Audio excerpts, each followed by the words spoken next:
Adam Tragone is managing editor of Human Events. He's here to talk about the Republican race. I want to start, before we get to VPs, with the four candidates we have left.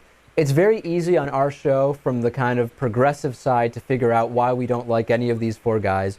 But I'm curious what the appeal is from the right. So let's take them one by one. I mean, with Rick Santorum, what's the thing Republicans can get behind with him? Well, David, I think Rick Santorum appeals to a more social conservative conscious voter, meaning someone that's going to go to the ballot box with social conservatism and its values first and foremost. So I think someone, let's say, like Rick Santorum is going to garner a lot of evangelicals and obviously a lot of Roman Catholics, since he himself is also Roman Catholic as well. Yeah, you know what's fascinating about the Catholic thing, and we're talking about this on today's show, is Catholics, I don't understand, if you actually believe in Catholic teachings, why you would support Rick Santorum, because between Pope John Paul II saying we should not be going to war in Iraq, which Rick Santorum supported, and I believe it was the Catholic bishops saying that we should be providing health care to everybody, which he supports for himself as a former member of the Senate, but not for everybody else. There's like 10 or 12 items I have on my list. I really don't understand why Catholics would be behind him at all.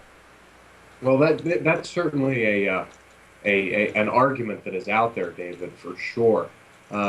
Catholics, for the most part, like Rick Santorum for his pro-life stance, first and foremost. But yes, you can certainly argue his stance on the Iraq War and things like that as counterproductive to Catholic teaching, and you cite Pope John Paul, certainly. As we move into Romney, I think the big difference with Rick Santorum is Rick Santorum is the only real guy from the point of view that I see from what we see in the campaign. I mean, Mitt Romney, it's not clear at all what he stands for, if anything. Every position has changed. Newt Gingrich, he puts out, as we've seen him go back and forth on a number of issues over the years as well, Rick Santorum is almost unabashedly who he is. And like it or not, I think it's clear people get a sense of that from him. Yeah, you're spot on there, David. I was actually talking about that myself today with some of my staff writers, was the fact that Mitt Romney, he's having a hard time connecting on a personal level with many of the Republican voting electorate. And it's certainly one of the reasons why you'll see intensity scores, that have been conducted by polling firms so low for Mitt Romney, because he's just having a very difficult time trying to relate to someone on a personal level. Yes, his record, whatever, that is there for the taking. And many Republicans like that, like his record, his pro-business record, his background at Bain, or whatever, you name it. Yeah, why do Republicans like his supposed pro-business record or his background? Like, what's good about that? What's good about his pro-business background? Yeah. Well, I think a lot of Republicans like the fact that he was in the private sector for a long time in his career. When you look at the other candidates, David, you look at someone like Ron Paul, who's been in Congress since the 70s. Yes, he is a medical physician as well. But you'll look at Rick Santorum. He was a senator for a long time, and before that, a member of the U.S. House. And Newt Gingrich, who has been in Washington for a very, very long time.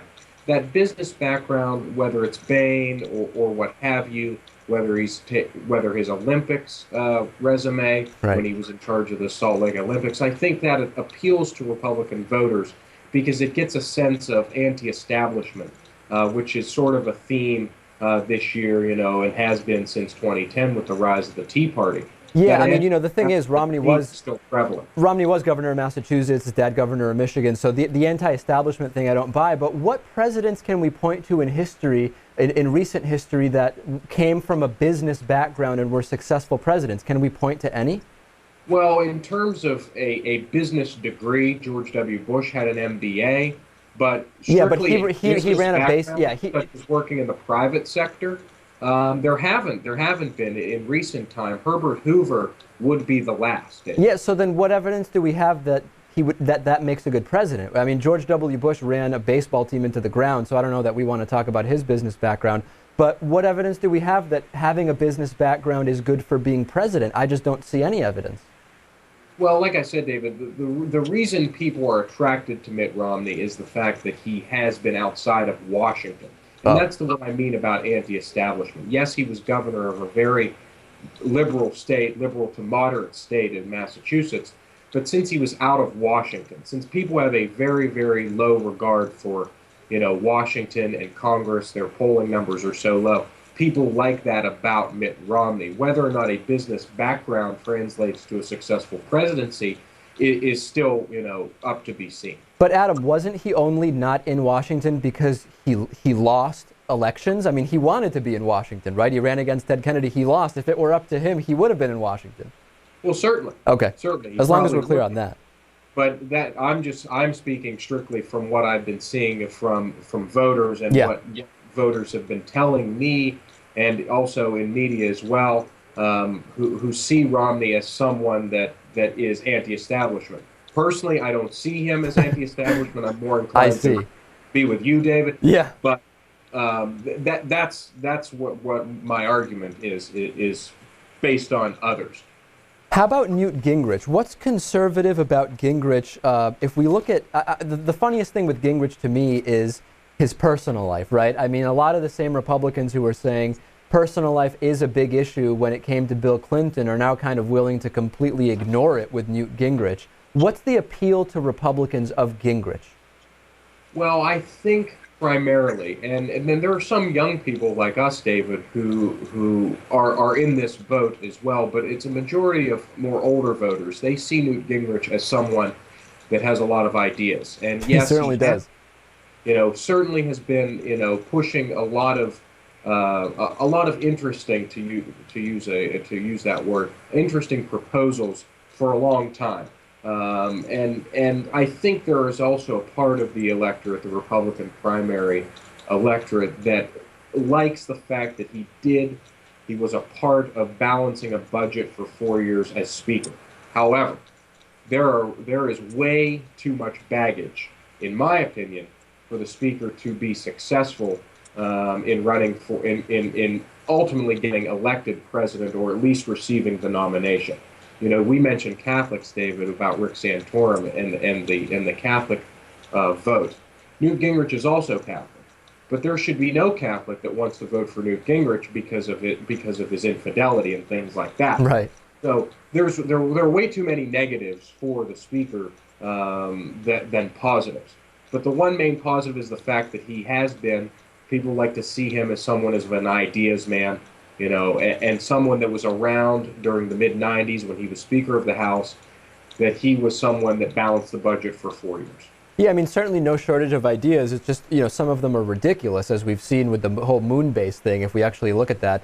The thing is, he doesn't strike me as conservative in a sense, because, I mean, in '03, he stumped hard for President Bush's prescription drug bill, which added a ton of money to Medicare's unfunded liabilities.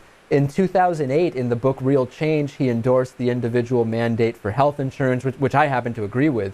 I mean, in '09, he talked about zapping a North Korean missile site with laser weapons. It's just, he seems all over the map and not particularly conservative to me.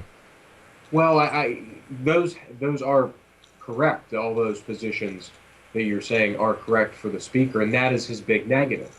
Whether Right. he's sitting on the couch with Nancy Pelosi cutting a global climate change ad, and his Heritage Foundation, and he in the early to mid '90s were fervent backers of an individual mandate in healthcare.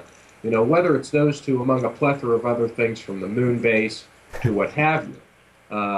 He certainly is someone that I think is an epitome of a Washington insider, in the sense that he's been here for a very long time and has shifted positions when I believe it has suited him and his interests, whether it's in Congress or outside, whether he was in his healthcare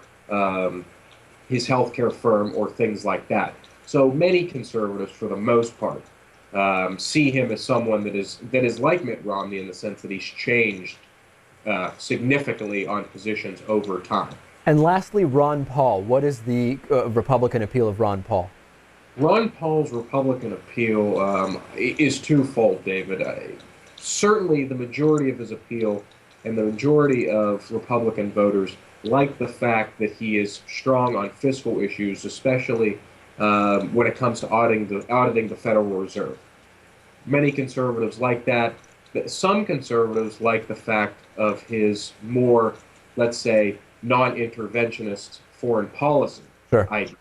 Many libertarians like that. But conversely, a lot of Republicans think that foreign policy ideas of his are certainly out of the mainstream when it comes to normal or what has been status quo Republican foreign policy. Absolutely. Well, Adam Tragone, unfortunately, we got so into the Mitt Romney situation. We don't have time to talk VPs, but we'll have you back. We'll have plenty of time to analyze that. Adam's the managing editor of Human Events. Great to talk to you, Adam. Great to talk to you too, David. Take care.